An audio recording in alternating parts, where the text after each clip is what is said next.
Hello guys! Kumusta kayo mga ka-technique? May panibagong recipe na naman ako ipapakita sa inyo na tiyak akong magugustuhan ninyong lahat.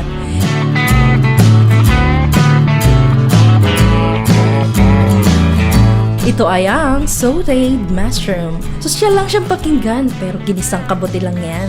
Mukhang simple ang putaheng ito pero alam niyo ba na ang mushroom contain a lot of protein, vitamins, minerals, and antioxidants. O diba, hindi lang masarap ang putahe na ito but masustansya pa. Excited na ba kayo? Tara let's gawin na nating espesyal ang simpleng putahe na ito.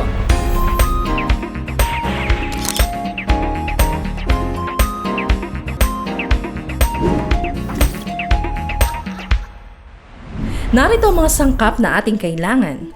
1 cup of bottom mushroom, half cup of diced tomatoes, chopped parsley, salt, cooking oil, ground black pepper, cayenne powder, 2 tablespoons of wine vinegar, 1 tablespoon of white sugar, 3 tablespoons of lemon juice. Painitin ang kawali at maglagay ng 2 to 3 tablespoons na mantika sa isang kawali. Ilagay ang mga mushroom at gisahin. Dahan-dahan lang sa pagbuhos at baka matalsikan kayo lalo na sa mga takot magluto dyan.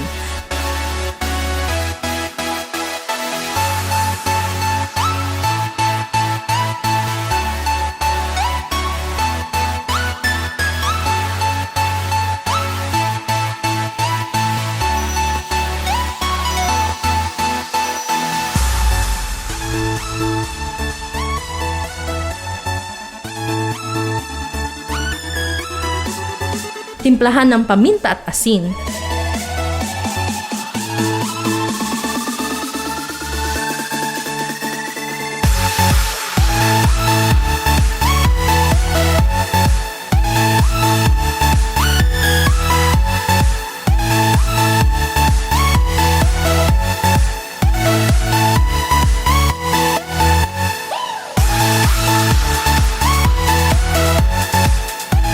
Itabi ang mga nalutong mushroom at tayo gagawa naman ng sauce. Sa isa pang kawali ay magbuhos ng 2 tablespoons na mantika.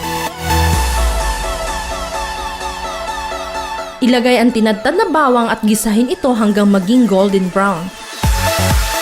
Siguraduhin na hindi masusunog ang bawang kundi ito ay papait. Parang yung ex mo lang, till now bitter pa rin, hindi makamove on. Chakat lang. Isunod ang sibuyas at kamatis.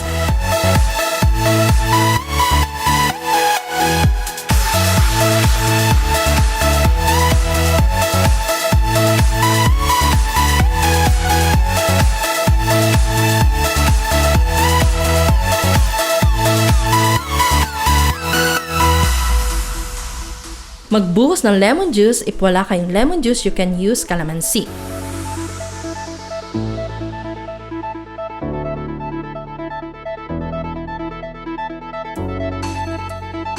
And then, ang white vinegar. If wala kayong white vinegar, you can use any vinegar you have at home.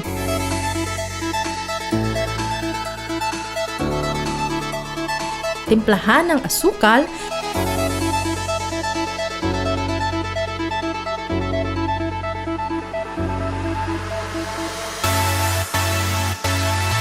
Kapag kumulo na ang sauce, ay ilagay naman ang nalutong mushroom.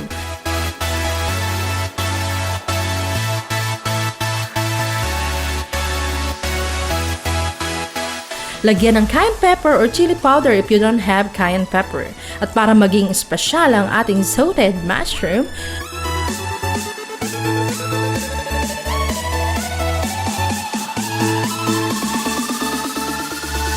ay lagyan natin ng pesto na gawa sa basil. Isunod ang parsley at haluhaluin ito.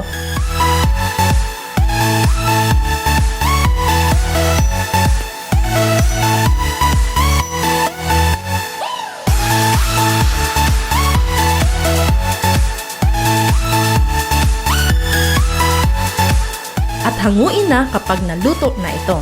O diba, napakadali lang lutuin ng putaheng ito. Kahit bata ay kaya itong lutuin basta sila ay may kasama at mapapangasiwa na may sapat na gulang. Maaring si ate, si kuya, or kaya si mommy or daddy. Pwede itong iulam or gawing side dish. Maaari ding ihalo sa pasta or ipalaman sa toast. Tiyak akong masasarapan kayo sa putahe na ito.